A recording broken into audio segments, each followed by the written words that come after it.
আসসালামু আলাইকুম ভিউয়ার, কেমন আছেন? আশা করি সকলে ভালো আছেন। আপনারা দেখছেন আন্তর্জাতিক প্যাসেঞ্জার টার্মিনালের সারসা যশোর। তো আজ তারিখ 3/5/2024, রোজ ফ্রাইডে। তো আপনারা যে ভিড়গুলো দেখতেছেন এটা আজকেকারই ভিড়। আর অনেকেই যে জিনিসটা বেশির থেকে জিজ্ঞেস করেন যে বেনাপোল বর্ডারে বর্তমান ভিড় কেমন। তো সেক্ষেত্রে আপনি যদি ভিড়গুলো লক্ষ্য করেন তো ভিড় নাই বললেই চলে, কারণ শুক্রবারে এমনি ডিফল্টে একটু যাত্রী বেশি থাকে, যার কারণে দেখে মনে হচ্ছে অনেকটা ভিড়। কিন্তু এখন কিন্তু বর্তমান বেনাপোল বর্ডারে কোনো ভিড় নাই বললেই চলে। যে বিষয়গুলো আপনারা বেশি জিজ্ঞেস করেন কখন ভিড় কম থাকে, তো বলবো যে দুপুর টাইম অর্থাৎ 1টা-1:30টার পরে কিন্তু ইন্ডিয়া যাওয়ার চাপটা থাকে না বললেই চলে, একেবারেই ফাঁকা থাকে বললেই চলে। ইন্ডিয়ার থেকে আসার কিছু চাপ থাকে। পাশাপাশি যে বিষয়ের উপরে সব থেকে বেশি কমেন্ট পাওয়া যায় যে ভাই আজকে বাংলা টাকা কেমন চলতেছে। তো আজ 3/5/2024 আপনি আজ রেট পাবেন হয়তো 72 টাকা প্লাস। ওকে, এটা আপ ডাউন হতে পারে আপডেটের কারণে। তো অনেকেই বলে একটা বিষয় অনেক দিন ধরে লক্ষ্য করছি যে বেনাপোল বর্ডার কী বারে বন্ধ থাকে।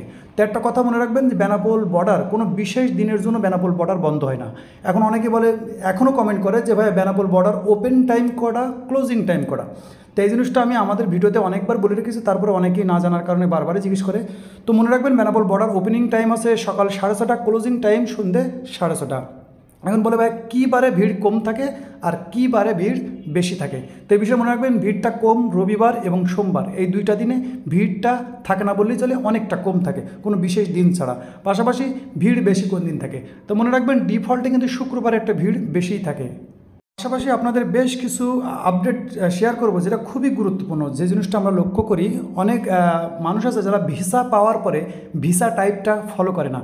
অবশ্যই আপনি ভিসা পাওয়ার পরে ভিসা টাইপটা ফলো করবেন, কারণ ভিসা কিন্তু বিভিন্ন টাইপের হতে পারে। সেটা সিঙ্গেল এন্ট্রি হতে পারে, ডবল এন্ট্রি হতে পারে, ট্রিপল এন্ট্রি হতে পারে। অনেক সময় হয় কি 3 মাস কিংবা 6 মাসের আপনি সিঙ্গেল ভিসা কিংবা মাল্টিপল ভিসা পেয়েছেন, কিন্তু টাইপটা অনেকে খেয়াল করে না যে 3 মাস ভিসা পেয়েছে তো হয়তো আমি 3 মাসে 3 বার যাব, কিন্তু ভিসার টাইপটা হচ্ছে সিঙ্গেল, তার মানে আপনি একবার গিয়েই শেষ। তো অনেকের হয় কি ডবল এন্ট্রি, সে 2 বারে যেতে পারে, ট্রিপল এন্ট্রি 3 বার যেতে পারে, এবং মাল্টিপল ভিসা যেটা সেটা কিন্তু আপনি 6 মাস পান, 3 মাস পান, সেখানে আপনি 1 মাস পরে, 15 দিন পরে কিংবা 20 দিন পরে যেতে পারবেন। কিন্তু খেয়াল রাখবেন সিঙ্গেল এন্ট্রি ভিসাতে কিন্তু একবারে হয়। কারণ আমরা এগুলো লক্ষ্য করেছি, অনেক মানুষ ঢাকার থেকে আসার পরে সে বর্ডারে যখন আসে ভ্রমণ ট্যাক্স, পোর্ট ট্যাক্স কাটার পরে সে জানতে পারে যে তার ভিসা শেষ, কিন্তু মেয়াদ 3 মাস আছে। তো যখন টাইপটা দেখা হয় সেখানে দেখা যায় যে ভিসা টাইপটা সিঙ্গেল, অর্থাৎ একবার যে ঘুরে এসেছে তার ভিসা কিন্তু শেষ হয়ে গেছে। এই জিনিসটা ফলো রাখবেন। পাশাপাশি একটা জিনিস লক্ষ্য করা যায়, বাংলাদেশি এবং ইন্ডিয়ান পাসপোর্টের মধ্যে অনেকেই জানে না যে বেনাপোল বর্ডার কিংবা যে কোনো বর্ডার দিয়ে ইন্ডিয়া ভ্রমণ করতে হলে যে ভ্রমণ ট্যাক্স কিংবা ট্রাভেল ট্যাক্স, পোর্ট ট্যাক্স লাগে।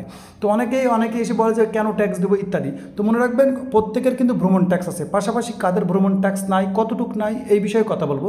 তো প্রথম বলবো যে ভ্রমণ ট্যাক্স 1000 টাকা, ল্যান্ড পোর্ট ট্যাক্স 54 টাকা প্লাস, অর্থাৎ 55 টাকা। এটা আপনি অনলাইনেও দিতে পারেন, সরাসরি ব্যাংকেও দিতে পারেন। পাশাপাশি ট্যাক্স কাদের লাগে না, ট্যাক্স লাগে না প্রতিবন্ধী, ক্যান্সার, কিন্তু ল্যান্ড পোর্ট ট্যাক্স লাগে। এখন অনেকেই বলে ভাইয়া বাচ্চাদের কত বছর বয়স থেকে কত বছরের মধ্যে ট্যাক্স লাগে, এটা লাগে না। তো বিষয় মনে রাখবেন 1 থেকে 5 পর্যন্ত কোনো ভ্রমণ ট্যাক্স লাগে না বাচ্চাদের, শুধু ল্যান্ড পোর্ট ট্যাক্স লাগে। 5 বছর প্লাস থেকে 12 বছর পর্যন্ত হাফ লাগে, অর্থাৎ 500 টাকা লাগে। 12 বছর প্লাস হয়ে গেলে তার ফুল লাগে। এই বিষয়টা আমরা অনেকবার লক্ষ্য করি, অনেক মানুষ এই বিষয়গুলো জানে না। পাশাপাশি আরও একটা আপডেট আপনাদের শেয়ার করব। অনেক ভাই ব্রাদার বলে ভাইয়া বেনাপোল বর্ডার দিয়ে পার হইতে হলে ইমিগ্রেশনে কোনো ইম্পর্টেন্ট কাগজ লাগে কিনা। তো বলে রাখবো, অবশ্যই আপনি যদি চাকরিজীবী হন তাহলে অবশ্যই এটা ছুটির কাগজ রাখবেন। যদি গভর্নমেন্ট সার্ভিস হন আপনার জিও কপি রাখবেন। আর যদি কোনো ছোটোখাটো কর্মতে থাকেন সেখান থেকেও একটা ছুটির কপি রাখবেন, কারণ এটা প্রয়োজন হয়। পাশাপাশি আরও একটা ইম্পর্টেন্ট বিষয় অনেকেই লক্ষ্য করি কিংবা অনেকে জিজ্ঞেস করে যে ভাইয়া পাসপোর্টে কি ইন্ডোসমেন্ট করা লাগে কিনা। তো যদি আপনি ফার্স্ট টাইম ইন্ডিয়াতে ঢোকেন, অর্থাৎ ফার্স্ট টাইম ইন্ডিয়াতে ট্রাভেল করতেছেন, ভ্রমণ করতেছেন, সেক্ষেত্রে বলবো অবশ্যই আপনি আপনার পাসপোর্টে আপনি ইন্ডোসমেন্ট অবশ্যই করে নেবেন, সেক্ষেত্রে ভালো হয়। কারণ আপনার এটা ডলার বহন করতে আপনার জন্য ইজি হয়, এই জন্য অবশ্যই আপনার ইন্ডোসমেন্ট করা জরুরি। পাশাপাশি একটা বিষয় লক্ষ্য করা যায় এবং অনেকে আমাদেরকে জানতে চায় যে ভাইয়া বেনাপোল বর্ডার দিয়ে যখন এত ভিড় থাকে সেখানে কি রুগীদের জন্য কোনো সুযোগ সুবিধা আছে কিনা। হ্যাঁ, অবশ্যই আছে। যদি রুগী ক্যান্সার পেশেন্ট হয় তার জন্য কোনো সিরিয়াল নেই, সে আলাদাভাবে এই ভিতরে ঢুকতে পারে।